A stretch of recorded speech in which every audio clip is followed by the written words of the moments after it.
안녕하세요. 주와 말씀의 교회 말씀 묵상입니다. 오늘은 시편 28편의 말씀을 함께 묵상하며 우리 주께서 베푸시는 은혜를 함께 누렸으면 좋겠습니다. 이 시편 28편에서 다윗은 하나님의 공의에 호소하며 악인들을 심판하시고 자신은 구원해 주시기를 간구하고 있습니다. 먼저 1절과 2절을 보십시오. 여호와여 내가 주께 부르짖으오니 나의 반석이여 내게 귀를 막지 마소서. 주께서 내게 잠잠하시면 내가 무덤에 내려가는 자와 같을까 하나이다. 내가 주의 지성소를 향하여 나의 손을 들고 주께 부르짖을 때에 나의 간구하는 소리를 들으소서. 지금 다윗은 만약 여호와께서 자신의 기도를 듣지 않으시면, 자신의 기도에 귀를 막으시면 내가 무덤에 내려가는 자와 같을까 하나이다. 지금 어떤 면에서 죽음의 두려움 가운데 간절하게 하나님께 구하고 있습니다. 하나님이 자신의 전부이시고 유일한 구원자이심을 믿고 의지하며 기도하고 있는 거죠. 그래서 무엇을 위해서 기도합니까? 3절과 4절 보십시오. 악인과 악을 행하는 자들과 함께 나를 끌어내지 마옵소서. 그들은 그 이웃에게 화평을 말하나 그들의 마음에는 악독이 있나이다. 그들이 하는 일과 그들의 행위가 악한 대로 갚으시며 그들의 손이 지은 대로 그들에게 갚아 그 마땅히 받을 것으로 그들에게 갚으소서. 앞서 말씀드린 것처럼 다윗은 자신을 괴롭히고 해하려고 하는 그 악인들에 대해서 하나님이 그들을 공의 가운데 심판해 주시도록 그들이 행한 대로 하나님의 법에 따라 갚아 주시도록 간구하고 있는 거죠. 그리고 다윗은 자신이 이렇게 심판을 요청하는 악인들이 어떤 자들인지 악인들의 특징에 대해서 다음과 같이 말하고 있습니다. 5절 이어서 한번 보십시오. 그들은 여호와께서 행하신 일과 손으로 지으신 것을 생각하지 아니하므로 여호와께서 그들을 파괴하고 건설하지 아니하시리로다 이렇게 말합니다. 다윗은 지금 악인들을 어떤 이들로 말하고 있습니까? 여호와께서 행하신 일과 손으로 지으신 것을 생각하지 않는 자들, 여호와께서 행하신 일과 손으로 지으신 일을 생각하지 않는 이들 이렇게 말하는 거죠. 이는 바꿔 말하면 악인들은 하나님께서 창조주이심을 생각하지 않는다는 것입니다. 그분이 손으로 지으신 것을 생각하지 않는 것은 그분을 창조주로 생각하지 않는 것, 부정하는 것과 같다는 거죠. 즉, 바꿔 말하면 이 악인들은 하나님에 대해서 어떻게 생각하고 특별히 하나님을 어떻게 대하고 있습니까? 하나님께서는 우주 만물을 창조하신 창조주이심에도 불구하고 그리고 이 우주 만물의 궁극적인 주인이시자 자신들의 인생의 궁극적인 주인이심에도 불구하고 이들은 하나님이 창조주이심을 생각하지 아니하고 즉 부정하고 그래서 이 하나님이 자신들의 삶에 있어서도 마치 창조주가 아니신 것처럼 궁극적인 주인이 아니신 것처럼 그렇게 생각한다는 것입니다. 그렇다면 이들은 지금 자신들의 삶의 주인을 누구라고 생각하는 것일까요? 그러니까 하나님이 아니라 나라고 생각하는 거죠. 내가 내 삶의 궁극적인 주인이자 왕이자 통치자로 생각한다는 것입니다. 그래서 그 악인들의 특징이 이런 것이라고 다윗이 말하고 있는 거죠. 한번 생각을 해 보십시오. 실제로 우리가 이 땅을 살면서 죄를 지을 때에 죄를 짓는 이유가 무엇입니까? 물론 우리가 죄를 지을 때는 우리가 하나님보다 죄를 더 사랑하기 때문에 죄를 지을 때가 많은 것 같습니다. 그러나 성경은 우리가 죄를 짓는 이유가 죄를 사랑하는 것이기도 하지만 그러나 더 근원적이고 궁극적인 이유를 알려주는 거죠. 우리가 죄를 짓는 더 궁극적인 이유가 무엇일까요? 오늘 말씀처럼 그것은 우리가 하나님께서 창조주이심을 생각하지 않기 때문에 그렇습니다. 하나님께서 이 세상 만물을 손으로 그분의 말씀으로 창조하신 것을 생각하지 않고 살기 때문에 죄를 짓는다는 거죠. 즉, 우리가 하나님을 창조주로 생각하지 않는다는 것은 앞서 말씀드린 것처럼 나의 삶이 하나님이 아니라 나의 것이라고 생각을 하고 또 내 삶의 주인이 하나님이 아닌 내가 나의 삶의 주인이라고 생각하기 때문에 우리는 하나님의 뜻보다는 우리 뜻대로 살고 그리고 하나님이 금하신 것을 생각하지 아니하고 우리는 우리의 욕망을 따라 죄를 지으며 살게 된다는 것입니다. 이것이 바로 악인들의 특징이라는 것이고 또 우리가 죄를 짓는 더 근원적인 이유라는 거죠. 즉 하나님을 우리의 창조주로 생각하지 않고 우리의 삶의 궁극적인 주인으로 생각하지 않는 것. 내가 내 삶의 주인인 것처럼 생각하는 것에서 온갖 모든 죄악들이 생산되어 진다는 거죠. 또한 그 더 나아가서 이렇게 우리를 포함해서 사람들이 하나님을 창조주로 생각하지 않는다면 사람들은 자연스럽게 이 세상이 전부이고 끝이라고 생각하지 않지 않겠습니까? 한번 생각을 해 보십시오. 만약 이 세상 만물을 창조하신 하나님이 계시지 않는다면 이 세상은 그냥 어떤 우연에 의해서, 빅뱅이라는 대폭발에 의해서 생겨난 것이라면 이렇게 하나님이 없으니 죽음 이후의 심판도 없고 이 세상은 나에게 끝이요 전부이기 때문에 사람들은, 우리를 포함해서 사람들은 어떻게 살겠습니까? 존재하지도 않을 그 하나님의 뜻보다는 이제 자기의 뜻대로 살 것이고, 그리고 이 세상이 나에게 전부이고 끝이기 때문에 이 세상에서 최대한 나의 정욕과 욕망대로, 그리고 어떤 것이 악한 일이라 할지라도 그것이 나의 욕망을 충족시킬 수 있다면 이제 그렇게 죄를 지으며 살게 되지 않겠습니까? 왜냐하면 죽으면 끝이고 죽음 이후에는 최종 심판이라는 것이 없기 때문에 그런 거죠.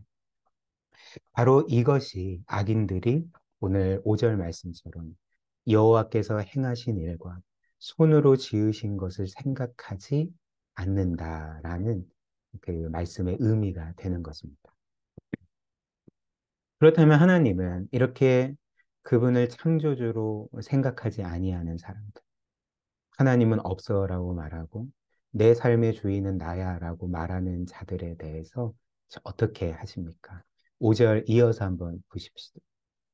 그들은 여호와께서 행하신 일과 손으로 지으신 것을 생각하지 아니하므로 여호와께서 그들을 파괴하고 건설하지 아니하시리로다. 여호와께서 그들을 파괴하고 건설하지 아니하시리로다. 이렇게 말하는 거죠. 하나님은 그분을 창조주로 인정하지 않는 자들, 그분께 반역한 악인들을 파괴하고 건설하지 아니하시리로다. 이렇게 말씀을 하는 것입니다. 그래서 하나님은 그분께 순종하는 사람들을 창조하셨을 뿐만 아니라 그분께 불순종하여 반역하는 자들 또한 창조하신 분 아니겠습니까? 따라서 그분을 믿는 자들만 그 하나님께서 그들의 창조주가 되시는 것이 아니라 그분을 믿지도 않고 그분께 죄를 짓고 반역하는 자들에게도 하나님은 여전히 그들의 창조주요 주인이십니다. 그래서 하나님은 악인들에 대해서도 그들의 삶에 대해 이제 궁극적인 권한을 갖고 계시고, 그래서 그분께 반역하는 악인들을 심판하실 권한도, 궁극적인 권한도 여전히 하나님께서 가지신다는 거죠. 그래서 이 권한에 따라 하나님은 그들을 파괴하고 건설하지 아니하실 수가 있다는 것입니다. 그러나 성경은 오늘 이 말씀은 우리에게 그 구체적으로 알려주지 않지만 우리가 성경 전체를 볼 때, 특별히 그 구약 이후에 신약의 모든 하나님의 말씀을 보게 될 때에 성경은 이렇게 모든 사람을 창조하시고 모든 사람에 대해 심판의 권한을 가지시고 마지막 날에 궁극적으로 모든 이들을 심판하실 그 하나님만을 우리에게 알려주지 않는다는 거죠. 오히려 더 나아가 성경은 그 하나님께서, 그 창조주시오 공의로운 심판자이신 하나님께서 그분께 마땅히 심판을 받아야 될 죄인들인 우리를 위해 얼마나 놀라운 일들을 행하셨는지, 얼마나 놀라운 사랑을 베풀어 주셨는지를 알려주는 것입니다. 하나님께서 죄인들에게 행하신 놀라운 일이 무엇일까요? 우리가 아는 것처럼 하나님은 오늘 이 시편 28편 5절의 말씀처럼 죄인들을 그분의 권한대로 심판하시지 아니하시고 죄인인 우리를 파괴하지 아니하시고 도리어 우리를 구원하시기 위해서 우리 대신 그분의 영원한 사랑의 대상인 그 외아들 예수 그리스도를 하게 하셨다는 것. 우리 대신 멸망케 하셨다는 것을 성경이 우리에게 알려주지 않습니까? 이 말씀을 한번 보십시오. 요한복음 3장 16절. 하나님이 세상을 이처럼 사랑하사 독생자를 주셨으니 이는 그를 믿는 자마다 멸망하지 않고 영생을 얻게 하려 하심이라. 오늘 이 시편 28편 5절에 따르면 우리는 우리 죄 때문에 멸망당했어야 했습니다. 하나님은 우리를 파괴하고 더 이상 건설하지 아니할 권한을 갖고 계셨고 그리고 마땅히 그렇게 심판하셔야 했습니다. 그러나 이 요한복음 3장 16절의 복음이 이 영광스러운 복음이 우리에게 알려주는 사실이 무엇입니까? 하나님은 우리를 멸망하지 아니하시고 도리어 우리를 사랑하사 그분의 독생자를 주셨다. 우리 대신 그 외아들을 멸망케 하심으로써 그를 믿는 자마다 멸망하지 않고 영생을 얻게 하려 하심이라. 이렇게 말씀을 하는 거죠. 요한일서 4장 10절 말씀도 동일한 복음을 전해주는 거죠. 사랑은 여기 있으니 우리가 하나님을 사랑한 것이 아니요 하나님이 우리를 사랑하사 우리 죄를 속하기 위하여 화목제물로 그 아들을 보내셨습니다. 그 외아들을 화목제물로 보내셨다는 것은 그 아들을 우리 대신 멸망시키셨다는 것. 우리 죄값을 치르기 위해서 파멸시키셨다는 것. 그 대가로 우리가 영원한 생명을 얻게 되었다는 것을 알려주지 않습니까? 그리고 그 외아들, 우리의 대속제물이 대신, 우리 대신 파멸을 당하신 그 예수 그리스도는 바로 창조주 하나님이신 거죠. 골로새서 1장 14절부터 17절을 보십시오. 그 아들 안에서 우리가 속량, 곧 죄사함을 얻었도다. 그는 보이지 아니하는 하나님의 형상이시요 모든 피조물보다 먼저 나신 이시니 주의 깊게 보십시오. 만물이 그에게서 즉 예수 그리스도에게서 창조되되 무슨 말입니까? 그 외아들 예수 그리스도께서 창조주시라는 거죠. 그분의 손으로 그분의 말씀으로 이 끝도 알 수 없는 우주 만물을 만드신 창조주시라는 거죠. 그래서 이어서 이렇게 말합니다. 하늘과 땅에서 보이는 것들과 보이지 않은 것들과 혹은 왕권들이나 주권들이나 통치자들이나 권세들이나 만물이 다 그로 예수 그리스도로 말미암고 그를 위하여 창조되었다. 또한 그가 만물보다 먼저 계시고 만물이 그 안에 함께 섰느니라. 즉, 이 세상 만물이 그를 통해 창조되었을 뿐만 아니라 그분을 통해 유지되고 있다. 생명을 얻고 있다. 이런 말이죠.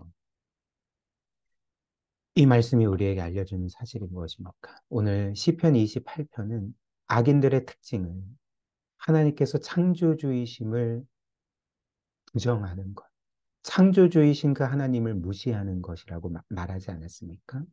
그러나 그렇게 악인들에게 무시당하고 부정당하고 반역당한 그 창조주께서 우리를 위해서 행하신 일은 무엇일까요? 우리를 멸망하지 아니하시고 우리 대신 멸망당하심으로써 우리를 영원히 살게 만드신 것, 우리를 하나님의 영원한 자녀가 되게 하신 것, 그것이 바로 우리 창조주께서 행하신 놀라운 구원이라는 것입니다. 사랑하는 여러분, 이것이 단지 우리에게 어떤 그 교리 지식으로 남는 것이 아니라 정말 이 사실을 마음 깊이 믿는다면 우리는 어떤 반응을 보일까요? 오늘 시편 28편의 다윗보다 더한 감격으로 그리고 더한 감사함으로 우리는 하나님을 찬양하고 하나님께 이렇게 기도할 수 있지 않겠습니까? 이어서 6절부터 9절 말씀 한번 보십시오. 이것이 바로 우리의 기도와 찬양이 될 것입니다. 여호와를 찬송하며 내 간구하는 소리를 들으심이로다. 이처럼 우리를 사랑하시는 하나님께서 우리의 간구하는 소리를 들으시지 않겠습니까? 또 7절 말씀. 여호와는 나의 힘과 나의 방패이시니 내 마음이 그를 의지하여 도움을 얻었도다. 그러므로 내 마음이 크게 기뻐하며 내 노래로 그를 찬송하리로다. 이처럼 우리를 사랑하시는 우리 여호와 하나님, 우리의 아버지 하나님께서 당연히 우리의 힘과 방패가 되실 것이고 우리는 그분을 얼마든지 의지하고 도움을 얻을 수 있고 그로 인해서 우리의 마음이 기쁠 수 있지 않겠습니까? 그래서 우리는 그분을 찬양할 수가 있는 거죠. 8절과 9절. 여호와는 그들의 힘이시요 그의 기름 부음 받은 자의 구원의 요새시로다. 주의 백성을 구원하시며 주의 산업에 복을 주시며 또 그들의 목자가 되시어 영원토록 그들을 인도하소서. 우리 죄인을 위해 직접 죽임당하신 파멸당하신 그 하나님께서 왜 우리에게 복을 주시지 안 주시는 일이 과연 일어날 수가 있겠습니까? 늘 하나님은 우리에게 복 주시기를 원하시는 분이고 은혜 베푸시기를 원하시는 분이시고 우리의 아버지시요 우리의 목자가 되어 주셔서 우리를 영원토록 인도하실 것입니다. 이것을 우리가 늘 믿고 기억하고 확신하면서 정말 하나님 안에서 늘 기쁨과 평안함을 누렸으면 좋겠습니다. 우리 함께 말씀 기억하며 기도할까요? 오늘 말씀을 우리가 쭉 살펴보면서 정말 여러분들이 한번 이런 질문을 해보았으면 좋겠습니다. 이 세상에 이렇게 하나님과 같은 신이 과연 있을까요? 정말 그분께 반역한 피조물인 우리를 위해서 자신의 아들과 자신의 생명까지 아낌없이 내어주시는 이런 하나님과 같은 신이 과연 있겠습니까? 우리가 이를 기억하면서 하나님이 우리에게 모든 것을 아낌없이 베풀어 주셨으니 우리도 그분께 우리의 전부를 드리고 그분을 영화롭게 하고 다윗처럼 그분을 신뢰하고 의지하고 순종하는 삶을 살도록 그렇게 우리에게 믿음을 더해 주시도록 은혜를 주시도록 우리 함께 기도하도록 하겠습니다.